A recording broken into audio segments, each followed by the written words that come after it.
My name is Leela Hartman, and I am a 28-year-old woman living in the small town of Cedar Grove. Cedar Grove is a place where neighbors know each other, where everyone has lived on the same block for years, and where community matters. I love my home, but there are certain things that can make anybody feel trapped, and for me, that thing had a name. My neighbor, Steve, was the source of my frustration. Steve was that typical guy who thought he was above everyone else, and that rules simply did not apply to him. He had this crusty silver sedan that was often parked in front of my driveway, blocking my way in and out of my own home. I often wondered if he thought that the world revolved around him. At the beginning, I tried to be patient. I was polite and attempted to make him aware of his inconsiderate actions. I left a note on his windshield after the first time it happened, saying, "Hey, Steve, could you please avoid parking in front of my driveway? It makes it difficult for me to get in and out of my home." He had the audacity to respond with a smirk when I confronted him in person. His typical line was, "I'm just here for a bit." A bit? That bit always turned into 2 to 3 hours. I began to dread coming home. I would circle the block, hoping against hope that he would not be there. But each time I returned, he seemed to be strategically parked in front of my driveway, blocking it as if it was his personal parking spot.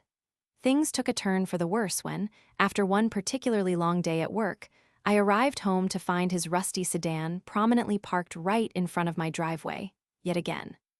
I could see him through the window, drenching himself in cologne and glancing at himself in the mirror as if he was preparing for a fashion show. I felt my blood boil. He was going out on a date, likely charming some unsuspecting woman while his car sat there like a big screw you to everyone else. It was the last straw. I was done asking nicely. I had been more than patient, and now my tolerance had turned to annoyance. I wanted him to feel a piece of my frustration, and a plan began to form in my mind. What if I called a tow truck? I felt a rush of adrenaline just thinking about it. A little bit of revenge could go a long way in relieving my pent-up anger. I picked up my phone, and with a quick dialing of the number, I set the wheels of retribution in motion. "Yes, I would like to report a car that is blocking my driveway," I stated, my voice steady and resolute. The operator on the other end calmly noted my address and said that they would send someone out. I felt a mixture of excitement and nervousness as I waited, pacing back and forth on my porch. After about 45 minutes, I could see the tow truck approaching from down the street. My heart raced a little faster. I quietly took my seat on the porch and waited. The tow truck driver did his job, loading up the silver sedan just as Steve was getting ready for his date. I could only imagine the look on his face when he walked out and discovered that his car had vanished. It felt like I was part of an elaborate heist scene in a movie, and I was the mastermind behind it all. Moments later, a girl approached the front of his house. She looked lovely, dressed up as if she was ready for a romantic dinner. I watched as she knocked on his door. My heart raced with anticipation.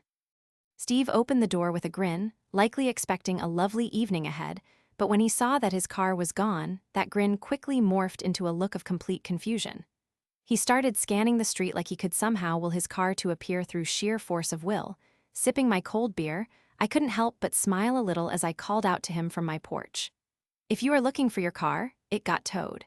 You were blocking my driveway. Again." The puzzled look on his face was priceless. It was as if I had delivered the punchline to a joke he didn't quite understand yet. He began to argue, of course, attempting to explain that it was only for a short while. But before he could finish, the girl beside him piped up, "Wait, you parked in front of her driveway?" I watched as he tried to salvage the situation with a half-hearted apology, but she cut him off with a firm, "Wow, that is trash," before she turned on her heels and walked away. I almost felt bad for Steve as I watched the reality of the situation hit him. His date was clearly unimpressed, and he must have realized how foolish he looked. I relished in that moment, feeling a strange satisfaction bubble up inside me. After that, I had not seen his car blocking my driveway since. A wave of relief washed over me as I settled back into my chair on the porch.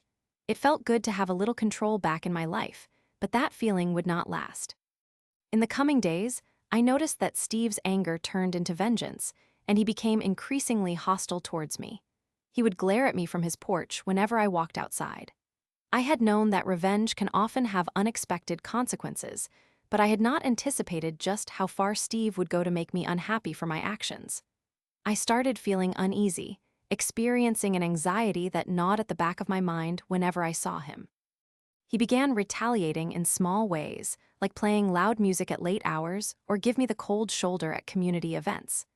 I could feel the tension building, and it truly began to weigh on me. Instead of backing down, I decided that I could not let him bully me into submission. I needed to reclaim my peace, my home, and my freedom. Just when I thought I might have overstepped, I realized I could not allow fear to dictate my life. Revenge had ignited something within me, and now I felt more empowered than ever. I devised a plan, knowing that Steve had been careless with his time and materials when it came to his yard.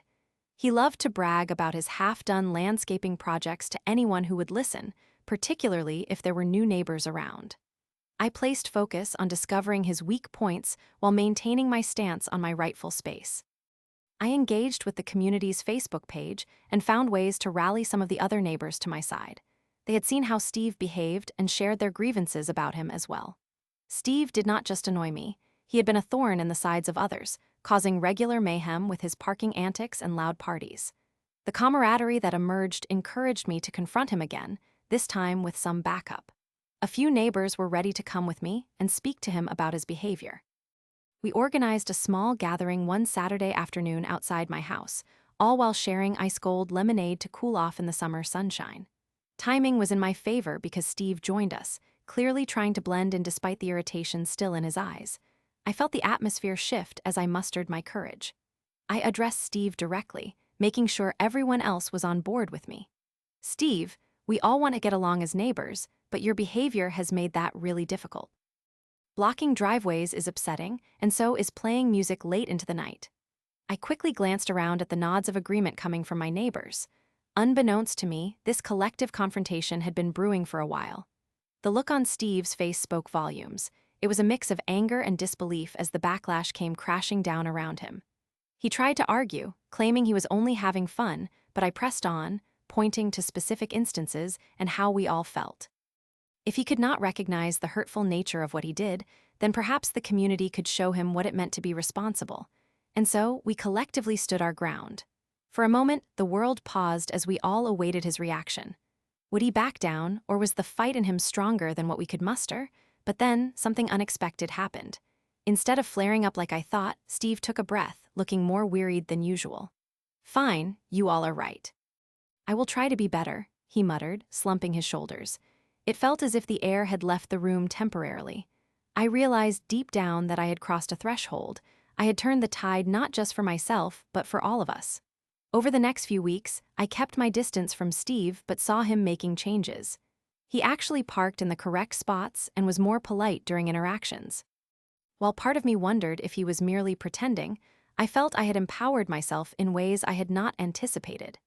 Steve started participating in community events, and after a while, I even caught a glimpse of genuine friendship forming among us.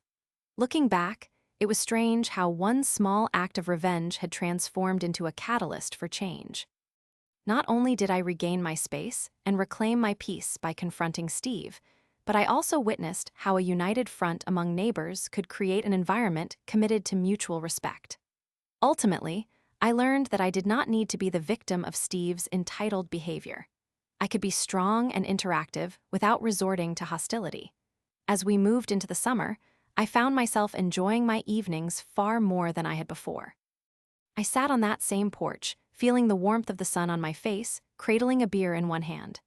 I could see a light in the distance as more neighbors began to gather for our impromptu gatherings, laughter, games, and shared stories. I realized I now had a community I could be proud of, where everyone looked out for one another.